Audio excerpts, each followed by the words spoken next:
Kaya bakit ka pa naghihintay? Dahil mo pilitin na ng tadhana. Alam kung bakit ganyan. Lumulang nasasayang ang buhay mo at ang ibig ulong ng iyong puso.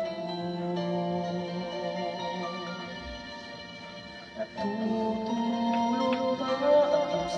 Natutulog ba?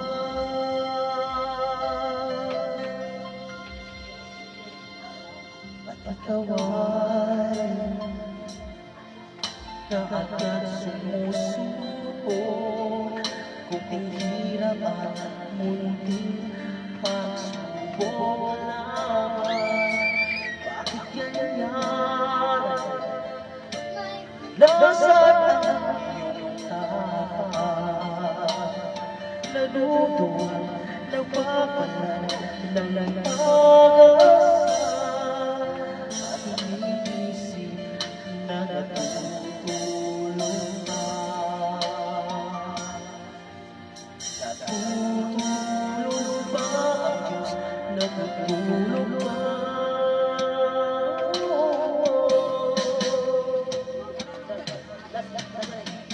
Ikaakin mo, pilitin mo, tibayan ang iyong puso. Tanging ikaw sa iyong bukas. Huwag mo sanang matalangin, natutulog ba ang Diyos?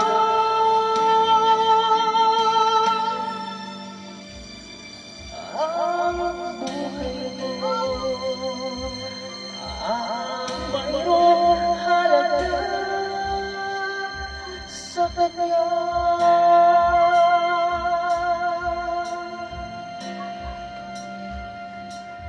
Dapat nga ba na ikaw ay maghintay at hindi pa piliin ka ng tadhana? Gawin mo na kung ano ang nararapat.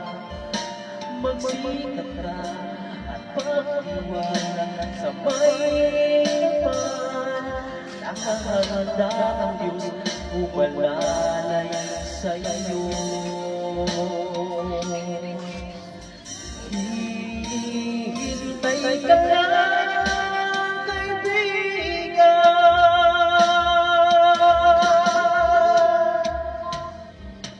Sikapin mo, pilitin mo, tibayan ang iyong puso. Tanging ikaw ang sa iyong bukas.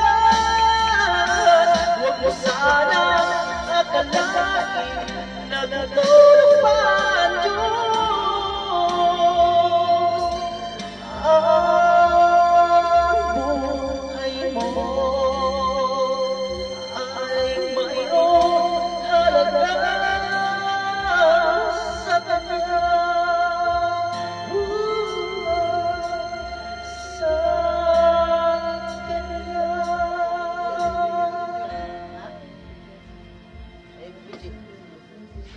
Okay.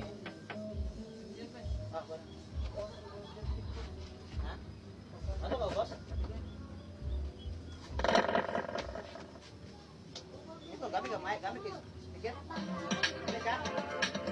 Kaya lang gamit. Nag-charge na. Okay. Mana ako video kay.